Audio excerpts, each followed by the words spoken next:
Hi, I'm Lisa K. Donner, along with Jeff Charles, Sarah Cowgill, Tim Donner, and Scott Cosenza. And this is the Conservative Five, Liberty Nation's online TV news program.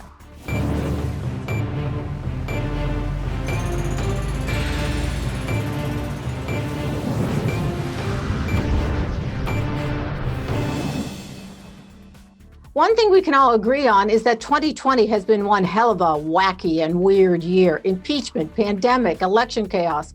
But through it all, several people worthy of the Tyrant of the Year award have risen to the top of the heap. Who has made the Conservative Five list this year? We're glad you asked. And there's no one better than my better half, Tim Donner, to start this segment off with a mega tyrant. Tim, tell us, who do you think should get the nod and why? Well, so many candidates, so little time. I thought about Adam Schiff for his constant lying, Gretchen Whitmer, governor of Michigan, for ruining her state with her restrictions. I thought about Andrew Cuomo, who helped set off an exodus out of the greatest city in the world, or Ted Wheeler, the mayor who probably ruined Portland forever by refusing to stop violence and occupation for months.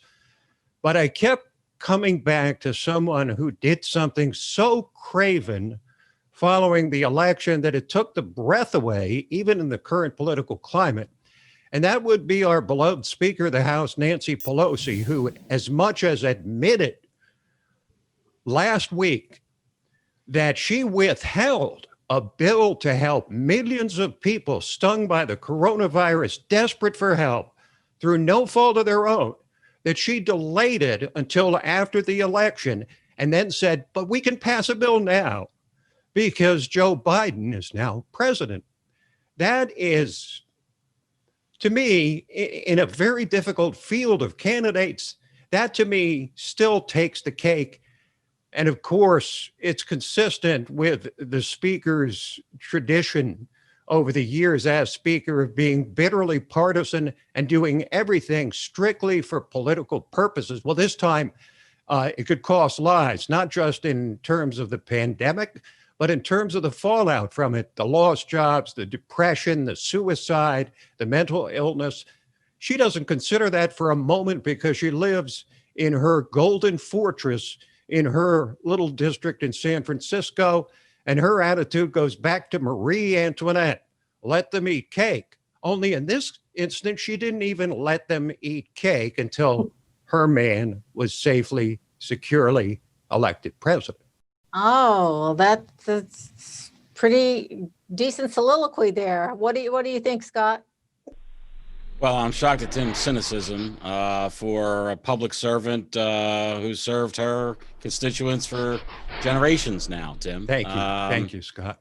She, especially to attack a female like that. I will attack a white male, Jack Dorsey, who I think through his weaponization of Twitter against, how to even describe it? It's like if you're not for the uniparty, basically, or I guess you can be wildly progressive, but just to the right, you can't be further right than Christine Todd Whitman, or else you're liable of getting banned off of Twitter. And to great effect, you know, the banning of the sharing of the Hunter Biden story, for instance, and the numerous restrictions they place on people's accounts who just are interested in election integrity, not necessarily whipping up any frenzies, but it just documents that basically it's a giant. What do you think the dollar value of contributions would be if you could generate Twitter, right, and say, I'm going to sell it to Democrats, right, to Main Street Democrats? What the dollar value of it in terms of vote getting, right, and message support is fantastic. And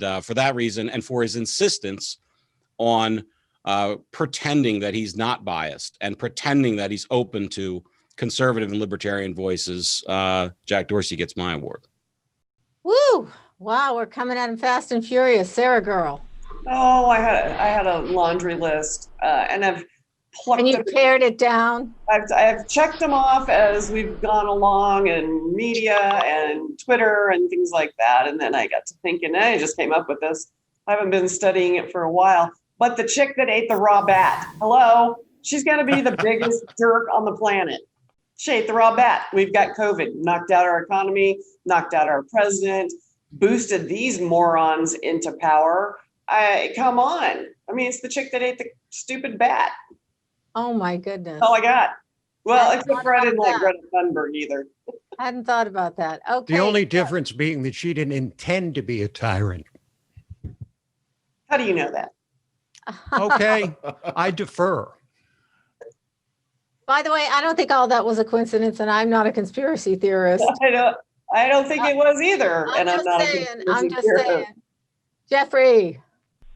Yeah, so I mean, I was tempted to go with Jack Dorsey like Scott did because, because of my suspension that happened a couple months ago for some ridiculous crap. But my choice is going to be what I'm gonna refer to these people as the activist media from now on, because we don't have a fourth estate anymore. We have left-wing activist groups that pose as news outlets.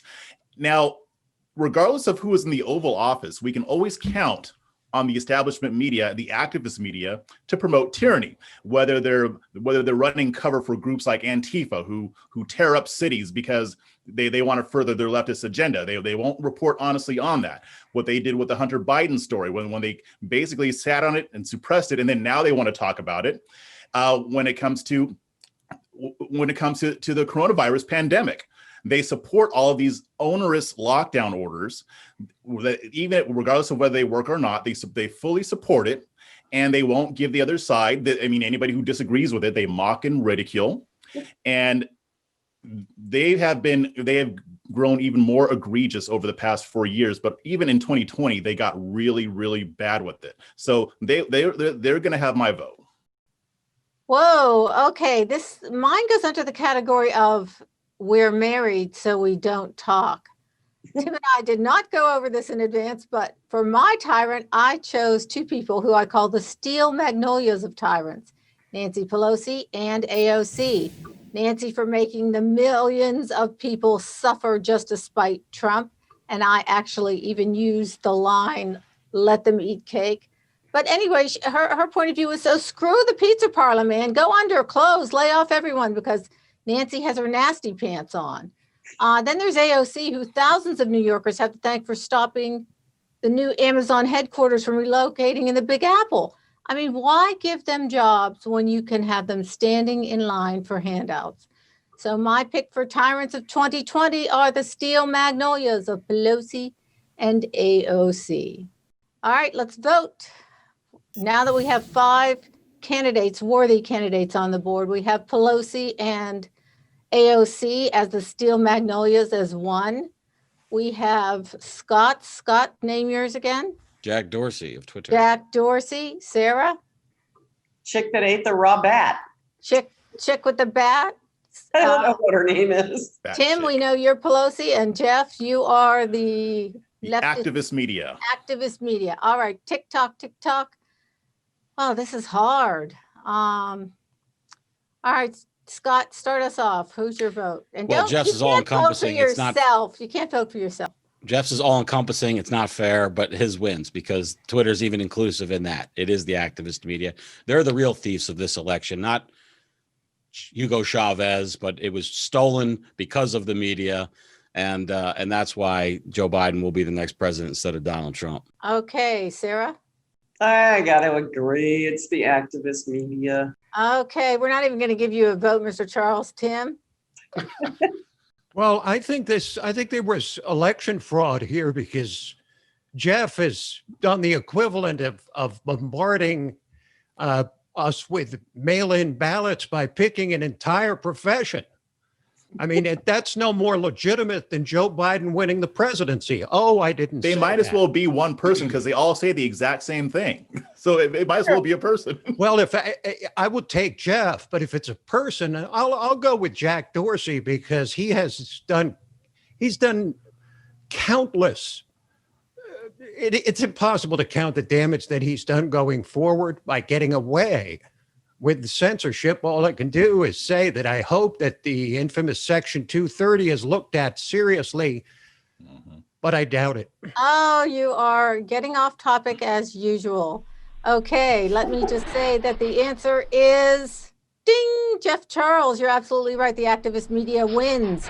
And there you have it, folks. The panel has spoken.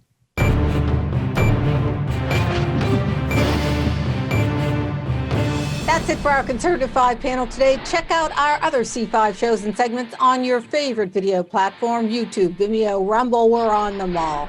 As well, Liberty Nation has its own Roku channel where you can see all our TV productions. Thanks so much for tuning in. And remember to surf on over to libertynation.com. Sign up for new Member Zone subscriptions, just $17.76 a year. And remember, folks, Liberty all the time and everywhere.